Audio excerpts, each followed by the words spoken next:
দর্শক, আমি প্রদীপ কুমার নাথ টিভি10 শিলচরে আপনাদের স্বাগত জানাচ্ছি। দর্শক, সম্পূর্ণ ভারতবাসীর জন্য একটি সুখবর।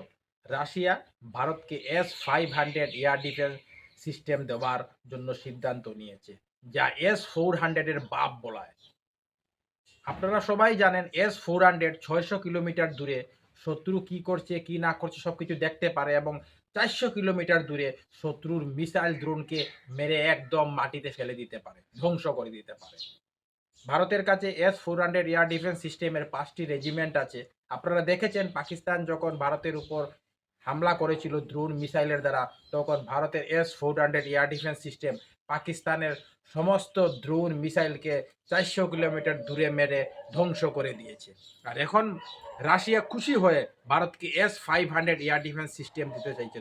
S-500 এয়ার ডিফেন্স সিস্টেম একসঙ্গে 10টি নিউক্লিয়ার ব্যালিস্টিক মিসাইলকে আকাশের মধ্যে মেরে ধ্বংস করে দিতে পারে। হাইপারসোনিক মিসাইলকেও মেরে ধ্বংস করে দিতে পারে। হাইপারসোনিক মিসাইল হচ্ছে খুব দ্রুত গতির মিসাইল, যাকে কোনো রাডার ধরতে পারে না। সেই হাইপারসোনিক মিসাইলকেও S-500 এয়ার ডিফেন্স সিস্টেম মেরে ধ্বংস করে দিতে পারে। এছাড়া S-500 এয়ার ডিফেন্স সিস্টেম আকাশের উপরে থাকা স্যাটেলাইটগুলোও মারে ধ্বংস করে দিতে পারে। দর্শক, স্যাটেলাইটগুলো যদি ধ্বংস করে যায় তাহলে কেউ টিভি দেখতে পারবে না, কেউ মোবাইল ফোনে কথা বলতে পারবে না। আমাদের সব থেকে বড় শত্রু হচ্ছে চায়না। পাকিস্তান তো আমাদের সামনে কিছু নয়। তাই চায়নার সঙ্গে যদি ভারতের যুদ্ধ হয়, তখন ভারতকে সর্বপ্রথম চায়নার স্যাটেলাইটগুলি মেরে ধ্বংস করে দিতে হবে। তাই S-500 এর খুবই প্রয়োজন, কারণ S-500 এয়ার ডিফেন্স সিস্টেম একসঙ্গে আকাশের উপর অবস্থিত 10টি স্যাটেলাইটকে মেরে ধ্বংস করে দিতে পারে। খুব ডেঞ্জারাস।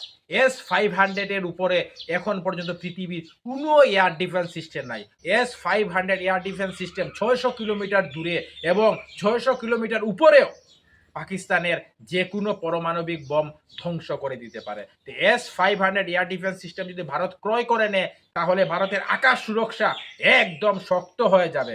পাকিস্তান S-400 কেও ছেদ করতে পারছেন না, আর S-500 এসে গেলে আপনারা বুঝতেই পারছেন পাকিস্তানের কোনো মিসাইল ড্রোন তো দূরের কথা, চায়নার কোনো মিসাইল ড্রোনও ভারতের আকাশে ঢুকতে পারবে না। ঢুকার আগেই 600 কিলোমিটার ধ্বংস করে দেবে। S-500 এয়ার ডিফেন্স সিস্টেম এতেও ভয়ঙ্কর এবং বিপজ্জনক। রাশিয়া এই S-500 এয়ার ডিফেন্স সিস্টেম কাউকে দেবে না বলেছে। রাশিয়া বলেছে ভারতের সঙ্গে মিলে একসঙ্গে ভারতের মধ্যে S-500 এয়ার ডিফেন্স সিস্টেম তৈরি করবে। দর্শক, এটা খুবই গুরুত্বপূর্ণ খবর, তাই আমি এই খবরাখবর তুলে ধরতে বাধ্য হয়েছি। ধন্যবাদের সহিত টিভি10 শিলচর প্রদীপ কুমার নাথ। ধন্যবাদ।